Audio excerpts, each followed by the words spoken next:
WhatsApp everyone, welcome back to C classes. चलिए आज की वीडियो में हम लोग डिस्कस करते हैं कंपैरेटिव साइज स्टेटमेंट और बैलेंस शीट। दोनों इसी वीडियोस में डिस्कस कर लेंगे। इसके पहले वाले वीडियो में हम लोगों ने कंपैरेटिव स्टेटमेंट और बैलेंस शीट पढ़ लिया था और उसके पहले मैंने 2 चैप्टर मैक्रो इकोनॉमिक्स के करा दिया है। तो चलिए बिना टाइम वेस्ट किए कंपैरेटिव कॉमन साइज स्टेटमेंट को शुरू करते हैं।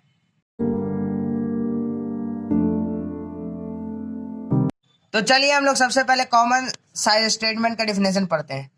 It is a vertical analysis of financial statement in which amount of individual item of balance sheet और statement of profit and loss are written.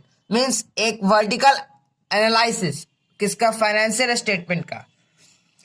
In which amount of individual item means यहाँ पे comparative statement में क्या था कि हम लोग compare करते थे दो से ज्यादा ईयर को, करंट ईयर और प्रीवियस ईयर, बेसिकली 2 ईयर दिया हुआ था। लेकिन इसमें है क्या, इंडिविजुअल आइटम को हम लोग बैलेंस शीट और स्टेटमेंट ऑफ प्रॉफिट और लॉस में दिखाना है, रिटेन करना है। ये कैसा एनालिसिस है? Vertical analysis. ये तो फर्स्ट पॉइंट। नेक्स्ट पॉइंट में देखते हैं guys, it may be prepared for intra firm and inter firm में कंपैरिजन। मीन्स ये जो कॉमन साइज स्टेटमेंट है ये प्रिपेयर हो सकता है इंट्रा फर्म में भी और इंटर फर्म में भी, कंपैरिजन के लिए ये प्रिपेयर हो सकता है। नेक्स्ट पॉइंट देखते हैं, it may be prepared for balance sheet as well as income statement. Means ये जो है वो बैलेंस शीट के लिए प्रिपेयर भी हो सकता है और इनकम स्टेटमेंट के लिए भी प्रिपेयर हो सकता है। तो मैंने आपको ये 3 पॉइंट बताया गाइस, कॉपी निकालो, फटाफट इस 3 पॉइंट को नोट करो। हम लोग बढ़ते हैं नेक्स्ट तरफ। तो चलिए, आप लोगों ने डिफिनेशन और वो 3 पॉइंट्स कॉपी में नोट कर लिया होगा वीडियो को पॉज करके। अब हम लोग फॉर्मेट देखते हैं। फॉर्मेट में बेसिकली हम लोग को कुछ करना नहीं है। देखो, एब्सोल्यूट अमाउंट, वहां पे क्या था? एब्सोल्यूट चेंज कंपैरेटिव से अगर कंपेयर करें तो। और यहाँ पे percentage of revenue from OP, मतलब ऑपरेशन। यहाँ पे जगह नहीं था तो मैंने ओपी लिख दिया, मतलब ऑपरेशन है। एग्जाम में पूरा लिख के आना है। पार्टिकुलर्स में सबसे पहले हम लोगों ने वहां पे क्या जो किया था, रेवेन्यू फ्रॉम ऑपरेशन, ऑपरेशन ही पूरा लिखना है। अदर इनकम सेकंड में, फिर हम लोग क्या करते थे, ये दोनों को ऐड कर देते थे, रेवेन्यू फ्रॉम ऑपरेशन और अदर इनकम को ऐड करके टोटल रेवेन्यू आ जाएगा। Next expenses. अगर क्वेश्चन में डायरेक्ट एक्सपेंस दिया हो रहा है, मतलब जैसे लिखा हुआ है एक्सपेंसेस 1 लाख 2 लाख, तो यहाँ पे हम लोग को एक्सपेंसेस लिख लेना है डायरेक्ट। लेकिन अगर क्वेश्चन में रहे जैसे purchase of stock, other expenses, financial cost, तो इस सब को हम लोगों को यहाँ पे एक्सपेंसेस के नीचे में कॉलम बना के लिखना है। Purchase of stock in trade, finance cost, other expenses, और उसके बाद हम लोग को यहाँ पर टोटल एक्सपेंस करके, मतलब उन लोग को ऐड करके लिख देना है।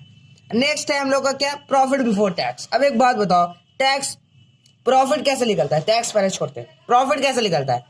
इनकम, अगर एक्सपेंस से हम लोग इनकम माइनस करेंगे तो हम लोग को क्या निकलेगा? प्रॉफिट निकलेगा। तो हम लोग बेसिकली प्रॉफिट, यहाँ पे प्रॉफिट बिफोर टैक्स मतलब एक्सपेंस से इनकम को माइनस किया तो निकल जाएगा प्रॉफिट बिफोर टैक्स। लेकिन अगर क्वेश्चन में टैक्स दिया हो रहा है 50%, 30% या टैक्स अमाउंट दिया हो रहा है, तो हम लोग यहाँ पे लिखेंगे क्या? Less tax. यहाँ पे हम लोग क्या करेंगे? लेस करेंगे टैक्स। किससे लेस करेंगे? प्रॉफिट बिफोर टैक्स से हम लोग ओरिजिनल टैक्स को क्या करेंगे? लेस करेंगे। और उसके बाद हम लोग यहाँ पे क्या लिखेंगे? Profit after tax. मीन्स हम लोग प्रॉफिट के बाद जितना टैक्स देने के बाद जितना प्रॉफिट बचा उसको हम लोग यहाँ पे नेक्स्ट कॉलम में लिखेंगे, प्रॉब्लम नंबर 6। तो यहाँ तक बेसिकली ये तो कॉमन साइज स्टेटमेंट का फॉर्मेट था। अब मैं आपको कुछ क्वेश्चन करा रहा हूँ कॉमन साइज स्टेटमेंट का, तो उसमें हम लोग बेसिकली क्लियर कर लेंगे कि कैसे कैसे लिखाएगा। यहाँ पे जैसे एब्सोल्यूट अमाउंट में हम लोग नीचे लिखे प्रीवियस ईयर और करंट ईयर, फिर percentage of revenue from operation में हम लोग प्रीवियस ईयर। अभी मैं एक क्वेश्चन करा रहा हूँ, वहां पे आप लोग को सारे डाउट्स क्लियर हो जाएंगे। चलिए हम लोग क्वेश्चन डिस्कस करते हैं। क्वेश्चन में दिया हुआ है revenue from operation, other income, purchase of stock in trade, change in inventories, other expenses, और यहाँ पे एक टैक्स का दिया हुआ है रेट ऑफ इनकम टैक्स। देखिए 31 मार्च 2020, सबसे पहले करंट ईयर और प्रीवियस ईयर कौन होगा? सही जवाब 2020 करंट ईयर होगा और 2019 प्रीवियस ईयर होगा, और सबका वैल्यू दिया हुआ है। और यहाँ पे एक देखिए, चेंज इन इन्वेंट्रीज में ब्रैकेट में दिया हुआ है 50,000, मतलब ब्रैकेट मतलब क्या है? माइनस में दिया हुआ, बाकी सब किसी में ब्रैकेट नहीं है, मतलब ये सब प्लस में है। तो अब हम लोग बेसिकली इसका फॉर्मेट पहले बनाते हैं। इसका फॉर्मेट आप लोग बनाइए, वीडियो को पॉज करके इस क्वेश्चन का पहले फॉर्मेट बनाइए। कॉमन साइज स्टेटमेंट का अच्छा सा एक फॉर्मेट ड्रॉ कीजिए अपने कॉपी पे, और इस क्वेश्चन को पहले वीडियो पॉज करके पहले नोटबुक में नोट कीजिए। उसके बाद हम बढ़ते हैं आगे। चलिए हम लोग सॉल्यूशन देखते हैं इसका। सबसे पहले पार्टिकुलर्स में हम लोग को सबसे पहले जो क्वेश्चन दिया हो तो लिख लेना है। Revenue from operation other income total revenue. Total revenue क्या होता है, दोनों को एडिशन करेंगे 7,50,000 और 75,000 तो आ जाएगा 8,25,000। एडिशन हो गया। अब उसके बाद एक्सपेंस है। एक्सपेंस क्या क्या है, purchase of stock, change in inventories, other expenses, ये सब एक्सपेंस है। तो हम लोग को इसको टोटल करना है। टोटल मेरा यहाँ पे छूट गया था इसलिए मैंने नीचे पे लिख दिया। आप लोग को एग्जाम के कॉपी में साफ साफ यहाँ पे टोटल एक्सपेंस लिखना होगा। उसके बाद इसका टोटल को ऐड करके यहाँ पे लिखना होगा। मैंने यहाँ पे लिख दिया था, गलती हो गया था, सॉरी। नेक्स्ट है profit before tax. Profit before tax कैसे आएगा, टोटल रेवेन्यू में से अगर टोटल एक्सपेंस माइनस करेंगे तो आ जाएगा प्रॉफिट बिफोर टैक्स। जैसे 8,25,000 में से घटाया है 6,70,000 तो आ गया है 2,7,500 आई मीन लेस करना है income tax. Income tax question में क्या दिया हुआ था स्टूडेंट्स, देखिए इनकम टैक्स दिया हुआ है 50%। 50% किसका, प्रॉफिट जो हुआ है उसका, प्रॉफिट बिफोर टैक्स। तो इसका 50% आ गया इतना 1,03,750 और इसका क्या गया है 1,95,000। तो प्रॉफिट आफ्टर टैक्स क्या आ जाएगा, इन दोनों को सब्ट्रैक्ट करके ये आ जाएगा। तो ये तो इजी था। देखिए revenue from operation, percentage of revenue from operation निकालने का फॉर्मूला। देखिए रेवेन्यू फ्रॉम ऑपरेशन अगर क्वेश्चन में दिया हुआ है तो सबसे पहले उसका परसेंट होगा 100%। ये आप लोग को याद रखना है, 100% होगा। नेक्स्ट है अदर इनकम। अदर इनकम कैसे निकालता है, देखिए अदर इनकम अगर हम लोग को 31 मार्च 2019 का निकालना है percentage of revenue from operation, और यहाँ पे दिया हुआ एब्सोल्यूट अमाउंट इतना, तो एब्सोल्यूट अमाउंट में देखिए एब्सोल्यूट अमाउंट सबसे पहले लिखना है 75,000, और उसके बाद बटा करना है, मतलब डिवाइड देना है। किसके साथ डिवाइड देना है, हम लोग किसका परसेंट निकाल, percentage of revenue from operation. Revenue from operation कितना दिया हुआ 2019 में 7,50,000, तो हम लोग यहाँ पे कितना लिखेंगे 7,50,000, थोड़ा एडजस्ट कर लीजिएगा, और इनटू परसेंट निकालना इसलिए 100। 3 से 3 कैंसिल और 1 से 1 कैंसिल, और 75 से 75 कैंसिल, तो कितना आया 10%। तो 10 हम लोग को लिखना है। अब परसेंट आया है मतलब 10 एक्यूरेट है, तो हम लोग को 0.00 देना जरूरी है, नहीं तो नंबर कटने का डर है। अब हम लोग को टोटल रेवेन्यू निकालना है, मतलब इसको ऐड कर देंगे सिंपली, तो आ जाएगा 110.00। 0.00 इज मस्ट, 0.00 जरूर दीजिएगा। नेक्स्ट है हम लोग निकालते हैं अदर इनकम का 31 मार्च 2020 में। कैसे होगा, देखिए इसमें 1 लाख दिया हुआ है, 1 लाख यहाँ पे जगह नहीं है, और percentage of revenue from operation निकालना है। तो percentage of revenue from operation 2020 में कितना दिया हुआ है 10 लाख, तो हम लोग यहाँ पे क्या लिखेंगे 10 लाख, और इनटू करेंगे किससे 100 से, यहाँ पे थोड़ा जगह नहीं था, तो 3 से 3 कैंसिल, 2 से 2 कैंसिल, 1 से 1 कैंसिल, कितना आ गया 10%। 10% आया, हाँ 10% आया, तो इसको भी टोटल आ गया 110%। उसी तरह से हम सब इसका निकाल लेंगे एक्सपेंसेस का। उसके बाद मैं बताता हूँ क्या होगा। सबसे पहले हम इसको निकाल के, आप वीडियो को पॉज कीजिए और इन सब का percentage of revenue from operation निकालिए। उसके बाद मैं बताता हूँ आगे क्या होगा। उम्मीद है आप लोगों ने इसे बना लिया होगा। तो सबसे पहले आंसर हम लोग मिला लेते हैं। परचेज ऑफ स्टॉक का 2019 में आएगा 80%, चेंज इन इन्वेंटरीज का आएगा 1.33, और अदर एक्सपेंसेस का आएगा 1। तो हम लोग इसको टोटल करके टोटल एक्सपेंस में लिखेंगे। टोटल एक्सपेंस आप लोग को कहाँ पर रहेगा, यहाँ पे स्टूडेंट्स, हमने यहाँ पे लिखा है क्योंकि यहाँ पे मैंने थोड़ा फॉर्मेट गलत बना दिया था, तो 82.33 आ जाएगा।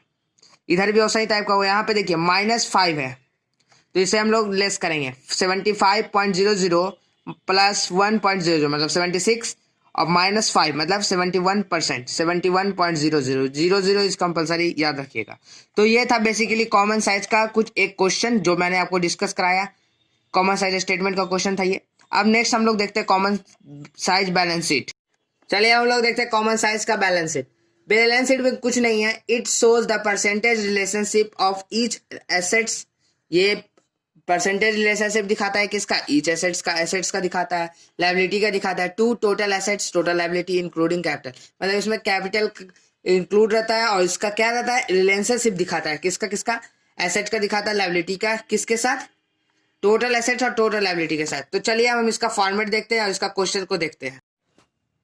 चलिए अब हम लोग फॉर्मेट देखते हैं। फॉर्मेट में बेसिकली हम लोग को सबसे पहले पिछले वाला आपको याद होगा कंपैरेटिव बैलेंस शीट का, अब ये कॉमन साइज बैलेंस शीट है।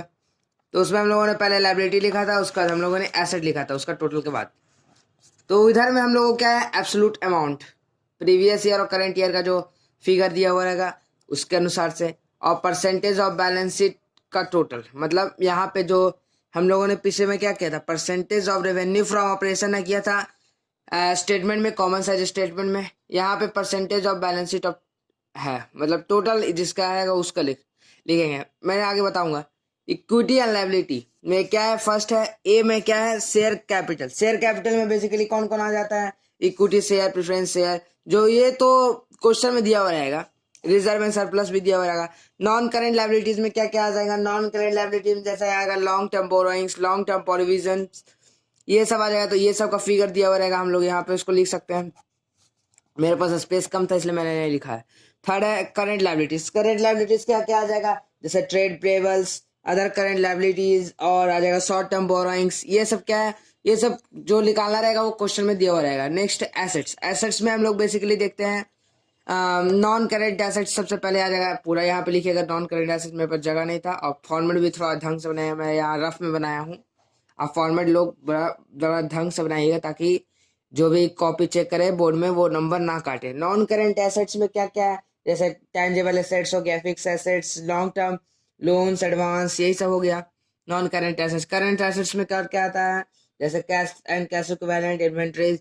तो ये सब जो बेसिकली क्वेश्चन में दिया हुआ रहेगा, जैसे करेंट लायबिलिटी दिया हुआ रहेगा उसको हम लोग यहाँ पर टोटल करके लिखेंगे, प्रीवियस ईयर का और करंट ईयर का दोनों का टोटल करेंगे। उसके बाद है क्या, percentage of balance sheet total, मतलब यहाँ पे क्या हो जाएगा बेसिकली, जैसे कोई भी फिगर रहेगा उसको हम ऊपर लिखेंगे।